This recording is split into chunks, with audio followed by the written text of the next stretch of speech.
আজ আমি আপনাদেরকে দেখাবো চট্টগ্রাম শহরের ভিতরে পাহাড়ে ঘেরা অন্যতম একটি দর্শনীয় স্থান। এতে যা যা থাকছে বিভিন্ন খাবারের দোকান এবং এই জায়গায় আপনার খেলার জন্য একটি প্লে গ্রাউন্ডও আপনি দেখতে পারবেন এবং আশেপাশে আপনি যেদিকেই তাকাবেন অনেক পাহাড় দেখতে পারবেন। সত্যি এই স্থানটি অসাধারণ সুন্দর। আপনি যদি এই জায়গায় কখনো না আসেন তাহলে বুঝতেই পারবেন না যে একসাথে সবকিছুর ফিল এই জায়গায় আপনি নিতে পারবেন। তাহলে দেখে আসা যাক এই স্থানটি কোথায় অবস্থিত এবং কিভাবে আসতে হবে। আজকের ভিডিওতে স্পেশাল কিছু অবশ্যই থাকছে। প্রথমে আমরা চলে যাব কদমতলী রোড। কদমতলী রোড থেকে আমরা এরপর চলে যাব 7 রাস্তার মোড়। আপনি যে স্থানে থাকেন না কেন, আপনি যদি এই সিআরবি পাহাড় দেখতে চান তাহলে আপনাকে অবশ্যই 7 রাস্তার মোড় থেকে এই সিআরবি মোড়ে চলে আসতে হবে।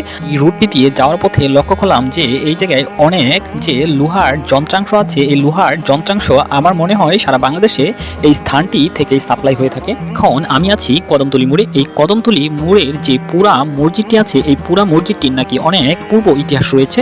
ইতিমধ্যে আমি চলে এসেছি যে এই সিআরবি পাহাড়টি আছে, এই সিআরবি পাহাড়ের কাছাকাছি।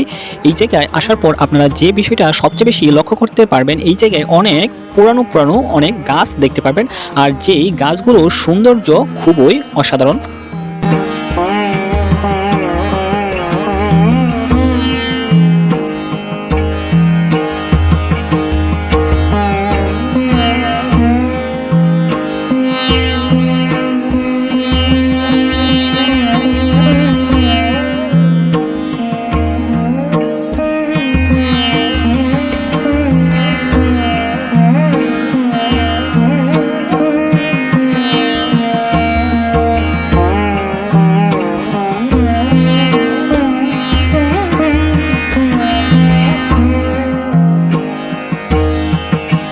এই স্থানটিতে আসার পর আপনারা কয়েকটি রাস্তা দেখতে পারবেন, তবে যে রাস্তাটি পাহাড়ের দিকে চলে গেছে আপনারা ওই রাস্তাটি দিয়ে সামনের দিকে হাঁটতে থাকবেন।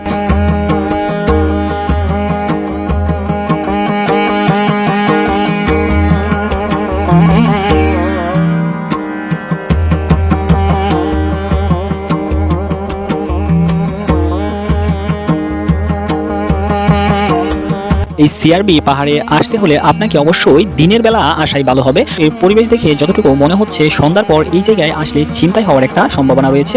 এই জন্য সবচেয়ে বেটার হবে আপনি যদি দিনের যে কোনো সময় এইদিকে আসেন।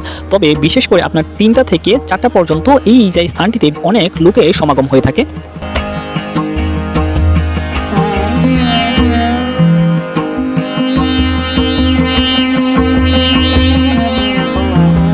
সিআরবি এই পাহাড়টিতে রয়েছে শতবর্ষীয় বিভিন্ন ধরনের বড় বড় গাছগাছালি। সিআরবি পাহাড়ের মাঝ দিয়ে চলে গেছে অনেক রাস্তা, আর এই রাস্তাগুলোর পাশে বিভিন্ন খাবারের দোকান আপনারা লক্ষ্য করতে পারবেন।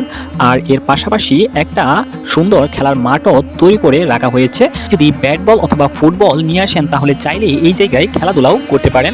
যেহেতু এই সিআরবি পাহাড়টি অনেক বড়, এজন্য আপনাকে এই জায়গায় আসতে হলে অবশ্যই হাতে সময় নিয়ে আসতে হবে। আপনি যদি এই স্থানটিতে বসেন তাহলে সূর্যাস্তের যে অপরূপ সৌন্দর্য দৃশ্যটি আছে এটি আপনি উপভোগ করতে পারবেন।